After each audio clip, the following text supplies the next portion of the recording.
Welcome back to a new day of daily updates across all of the major dollar pairs. Starting off with DXY on the daily time frame, we can see we've had our most recent break of structuring towards the upside, and this is the current swing range that we're trading within. Now on Capital.com's trading feed, we have actually taken out this high here, pretty much to the pip, and now we could anticipate some downside to start.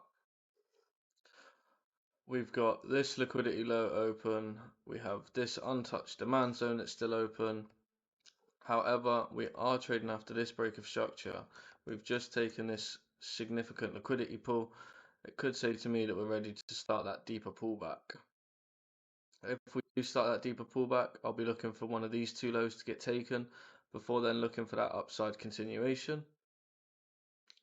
But I'm going to monitor what price does from this level because I know that on forex.com it hasn't actually hit this high over here, and therefore it could, depending on the data feed you're seeing, want to go ahead back up and take out that high. What does that mean for Euro USD? On the daily time frame, we can see that we've had our most recent break of structuring towards the downside, and this is the current swing range that we're trading within.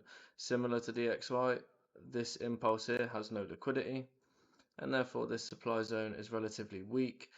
After this break of structure here, I'm anticipating that either this high or this high will be that fuel to then push price back in towards the lows again. If we go down onto the 4-hour time frame, we can see that our most recent break of structure was over here. This is our swing high and this is our swing low.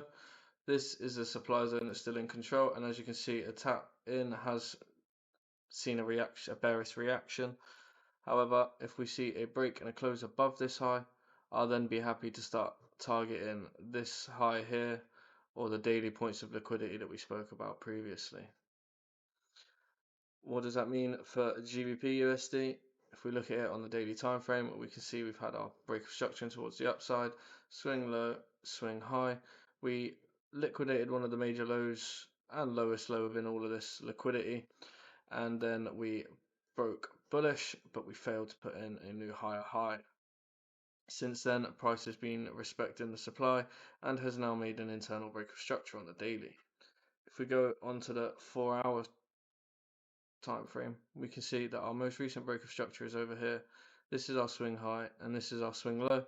We are relatively close to this liquidity high, or this liquidity high will be the highs that I'm looking for that next move in towards the downside once we get the confirmation. It needs a little bit more development, but we'll keep my eye on GU.